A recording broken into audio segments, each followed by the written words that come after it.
بعض اوقات جو ہے اچانک ہی کوئی بڑی مصیبت آ جاتی ہے، کوئی بڑا اہم کام بگڑ جاتا ہے جس کی وجہ سے پریشانی میں بندہ مبتلا ہو جاتا ہے، سمجھ میں نہیں آتا کہ اب میں کیا کروں۔ تو ایسی صورتحال میں کیا کرنا چاہیے، کون سا ایسا وظیفہ پڑھنا چاہیے کہ جس سے راہیں کھلتی چلی جائیں؟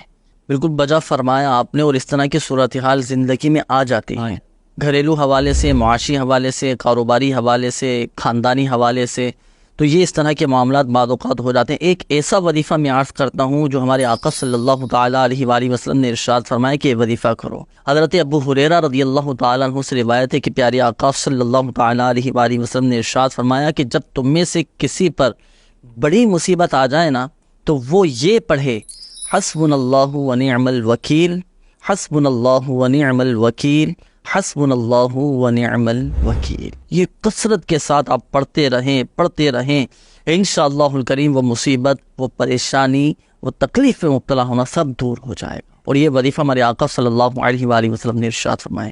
ایک اور بڑی کمال کی بات عاصم بھائی، اب آپ نے دیکھا ہوگا کہ جب آدمی پریشان ہوتا ہے، جب بہت زیادہ ٹینشن میں ہوتا ہے، تو اب وہ اس طرح کی یہ کیفیت ہوتی ہے نا، یا تو سر پکڑ کے بیٹھتا ہے یا سر کے بالوں میں جو ہے نا وہ ہاتھ پھیرنا شروع کر دیتا ہے، داڑھی ہے تو داڑھی کے بالوں میں سلانا شروع کر دیتا ہے۔ حضرت عائشہ صدیقہ رضی اللہ تعالیٰ عنہ فرماتی ہیں کہ پیارے آقا صلی اللہ علیہ وآلہ وسلم پر جب غم کی کیفیت طاری ہوتی تو اپنا دستے مبارک سر کے بالوں میں پھیرتے، داڑھی مبارک کے بالوں میں پھیرتے اور گہرا سانس لیتے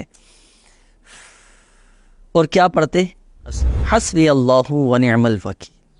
تو یہ وظیفہ اللہ کرے اگر ہم پڑھنے والے بن جائیں نا تو سنت مبارکہ پر بھی عمل ہو جائے گا، اس وظیفے کی برکتیں حاصل ہوں گی۔ بلکہ پیارے آقا صلی اللہ علیہ وآلہ وسلم نے اس وظیفے کے متعلق یہ بھی ارشاد فرمایا جو میں نے عرض کیا نا، ہم پڑھیں گے تو حسبنا اللہ ونعم الوکیل، وہ حدیث پاک کے وہ الفاظ تھے کہ حضور علیہ الصلوۃ والسلام حسبی اللہ پڑھا فرماتے تھے۔